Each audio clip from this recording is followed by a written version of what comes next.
Hello everyone, this is Joey. Here I want to introduce a chemist who has a strong collection habit and known for it. He set up a website and published books for his collectibles. His name is Theodore Gray. For convenience, I will call him Gray for a shortened name in the following. Although I found Gray's Facebook and the website set up by himself, it's hard to find any articles about his introduction, so I just can collect some of his life through sporadic events and his speeches. Gray was born in 1964. He graduated from the University of Illinois Laboratory High School and was promoted to the University of Illinois, where Gray received his bachelor's degree of chemistry. When he was 22 or 23 years old, he became one of the co-founders of Wolfram Research.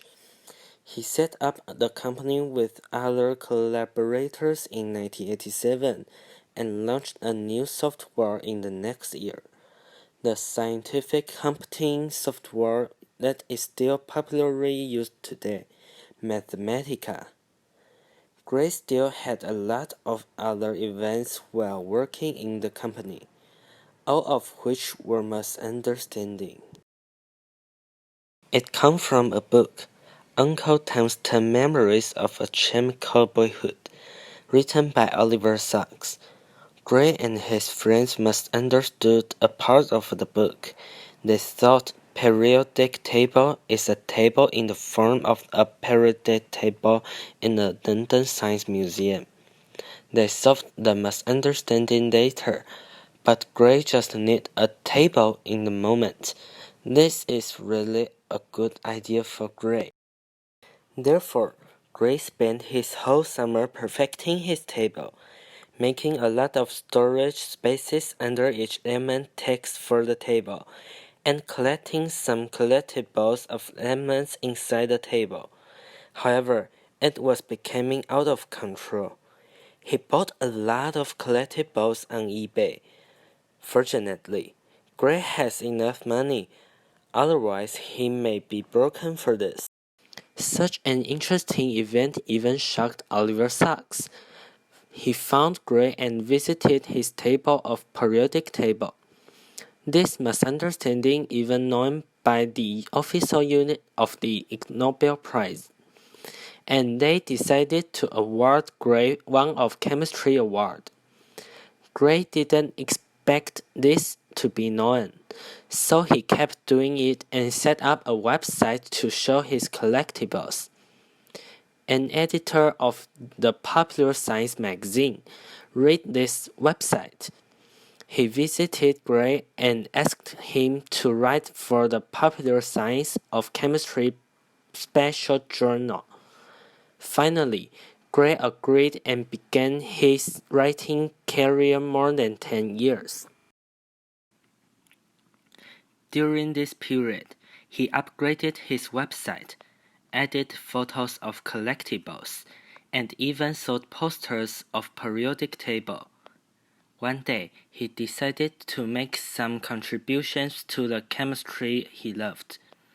He published The Elements, a visual exploration of every known atom in the universe. The book described a brief of each element and the common applications of them. And of course, his element collectibles is indispensable. I would choose to listen to his speech and introduce him. An important reason is because of his book. My friends recommended it to me, and I also found it in teachers' chemistry suggesting list, so I borrowed it from the library. I think the words of this book is not very difficult. As a popular science book, this is very important, and it expressed very much. A French friend of Gray told him that the French translation of his book was too straightforward. But Gray said to his friend, "This is what I request publishers and translators to do that." Gray published many popular science books of chemistry in the next, and there are also many his other jobs in his personal website, such as non-woven products which cooperated with Nina Pelly, a well-known animator and also was Gray's girlfriend. His products are good sales, such as the new non-woven masks made this year and the latest version of the periodic table relevant products. I found a letter sent to Gray by a reader from high school on Gray's personal website. The reader said that he had read his book when he was in junior high school, and the book he read was also The Elements. He said this book changed his life. He began to try implementation and try to do the experiments Gary did when he was young, like melting metals, making tin toys. In the end, he decided to study for a bachelor's degree in chemistry just like Gray and work for chemistry. For Gray, perhaps his contribution to the research company is not successful for him. But because of this, he works hard to contribute the development of chemistry. As Gray said, the purpose of his book is to promote chemistry, as long as someone falls in love with chemistry like that reader. Then the purpose of his book is achieved. In this case, he is certain a successful man.